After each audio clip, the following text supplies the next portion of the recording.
O que foi mais desafiador da separação até a restauração do meu casamento foi a minha restauração. A restauração da minha aliança com Deus. Então, o olhar para quem eu era e para a responsabilidade que eu tinha mediante aqueles fatos, né? Ao fim do meu casamento, que não era só o fim do meu casamento, mas, né, a destruição da minha família. Então, olhar para tudo que eu tinha feito ou deixado de fazer, que foi a minha responsabilidade, foi o que mais me doeu.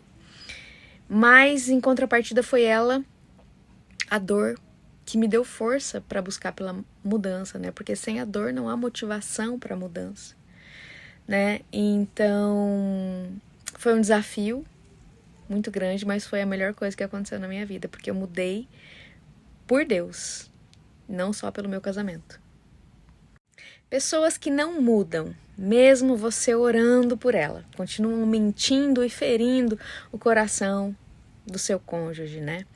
Quando a gente fala de pessoas com coração duro, né, que para Deus também é um pecado muito grande, a gente está falando de pessoas que estão doentes espiritualmente, pessoas que não passaram por um processo de cura, por um processo de libertação. São pessoas que podem até se dizer cristãs, mas vivem no raso, né? Vivem no raso. São pessoas que precisam, né, entender o mundo espiritual da maneira tal qual ele é e renunciar práticas, se arrepender, né, confessar pecados, etc. e sair, né, desses cativeiros espirituais. Então essa pessoa ela precisa de libertação, né? E talvez você seja a única pessoa que ora pela vida dela. Postei um vídeo no YouTube essa semana que fala sobre isso, espíritos que agem no casamento. Ele não tem esse título, mas ele vai falar sobre o lado espiritual da traição, parte 2. Tem a parte 1, que é uma live com 2 maridos que viveram lá fora, o lado espiritual da traição, viveram adultério.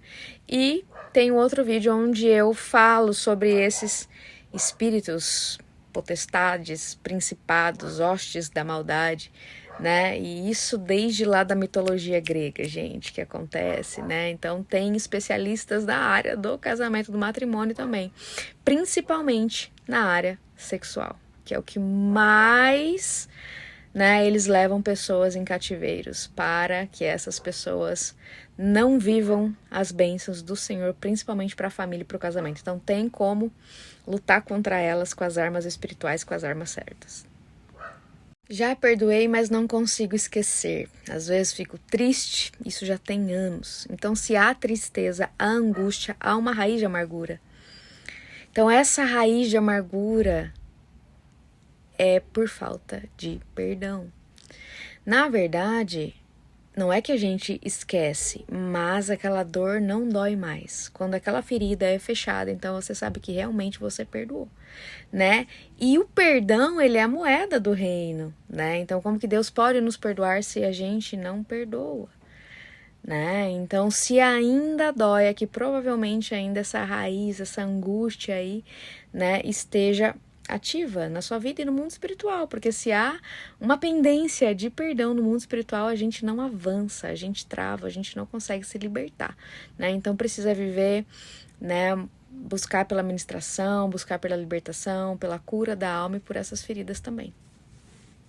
Como lidar com os pensamentos ruins do passado na volta do cônjuge, né? Numa possível reconciliação ou restauração, né? Ambas são diferentes aí, porque uma é carnal e a outra é espiritual, né? A restauração ela é espiritual, a reconciliação é feita aqui na carne, né?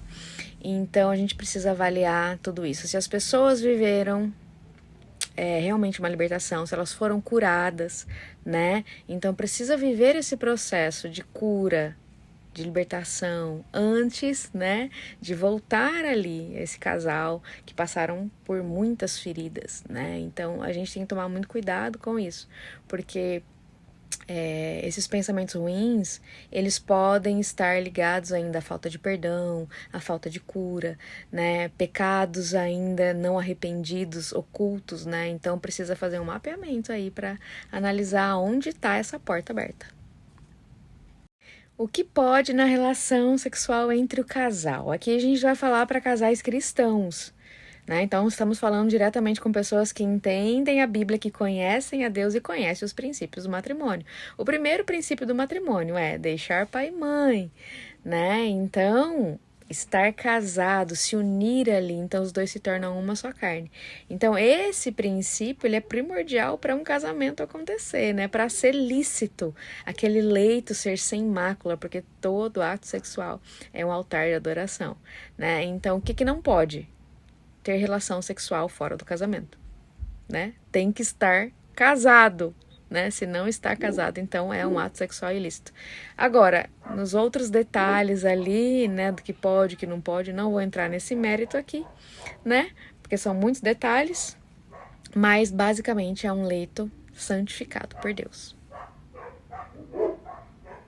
Quando o divórcio é inevitável? Bom, eu vou compartilhar a minha opinião com base no meu entendimento sobre o caráter de Cristo, né? Sobre quem ele é, né? E por ser discípula do mesmo, né? E sabendo que Deus odeia o divórcio, né? Porque ele ama as famílias que foram criadas, né? Através do Espírito Santo, né? Porque muitas pessoas se casam na carne, né? Com pessoas doentes, né? Então, quando isso acontece e a pessoa corre risco de vida, tanto o homem quanto a mulher, porque não podemos deixar de falar que existem mulheres violentas e abusivas também, né? O melhor para essa pessoa é se separar.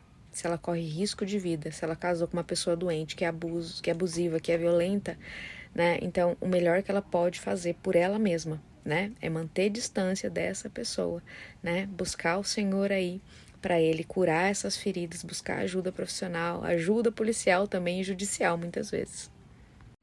O que você acha de pastores, líderes espirituais que apoiam o adultério? Bom, tem algumas visões aí no meio cristão, né? Para se dizer apoiam o adultério. No caso, ela com certeza está querendo se referir a pastores que apoiam, né, um homem que está se envolvendo com uma mulher que não seja sua esposa, né? E existem muitos líderes aí que nem deveriam ser chamados de pastores. A grande verdade é essa. Eu quero deixar para vocês aqui, como indicação de leitura, um livro da Tamires Garcia, que se chama Contra o Sistema, como identificar as doutrinas de Jezabel. Né? Então, eu creio que esse livro aí vai abrir a mente de muitas pessoas sobre líderes e pastores da nossa geração que estão sendo enganados e enganando muitas ovelhas por aí também. Libertação de macumba feita por conta de inveja. Gente, nós podemos hoje ter muito acesso a algumas informações que antes a gente não tinha sobre isso, né? Só quem praticava realmente sabia sobre o mundo espiritual nesse contexto, né? De magia, de obra, de feitiçaria, como que ele funcionava. Hoje, muitas pessoas que vieram desses lugares estão se convertendo e compartilham com a gente. É isso que a gente aprende em muitos lugares, inclusive, que falam, estudam sobre libertação, né? Mas a única coisa que eu creio que de fato, né, nos blinda de todo mal é o sangue de Cristo, né? Por que pode ser maior que o sangue de uma galinha lá no terreiro? O sangue de Cristo.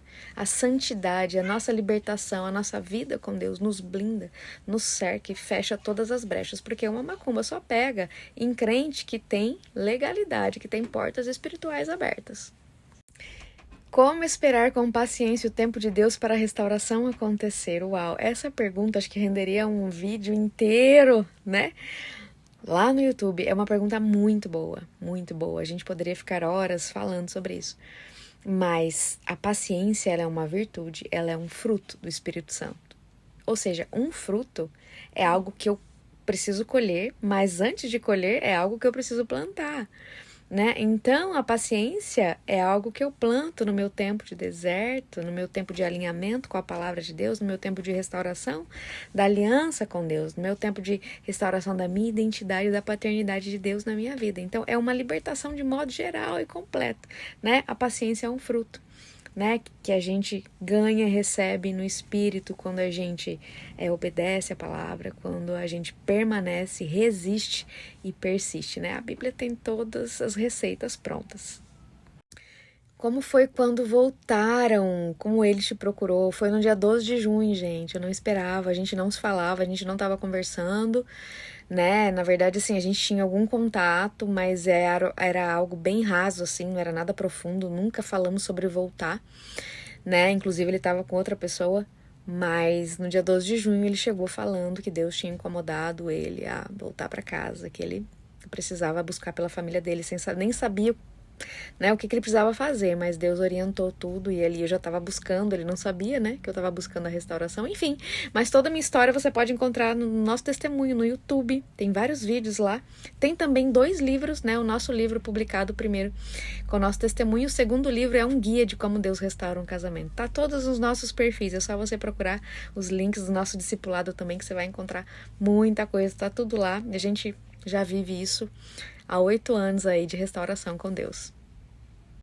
As famílias estão sendo desfeitas, destruídas por questões espirituais, de batalha espiritual, e ninguém tá falando sobre isso. As pessoas hoje em dia, os líderes, os pastores, eles só sabem falar que a pessoa tem que ser feliz, que a pessoa tem que se divorciar, que a pessoa tem que seguir a vida dela, né? Mas nunca falam de Efésios 6:12, que a nossa batalha, a nossa luta não é contra carne nem sangue, mas contra principados e potestades, seres espirituais. Então, se existe uma batalha espiritual acontecendo na sua casa e na sua família, não é com armas naturais e humanas que você vai resolver. As famílias estão sendo atacadas e as famílias precisam ser acordadas, libertas, saradas e curadas desses cativeiros espirituais. Vocês precisam falar sobre isso, vocês precisam buscar sobre isso.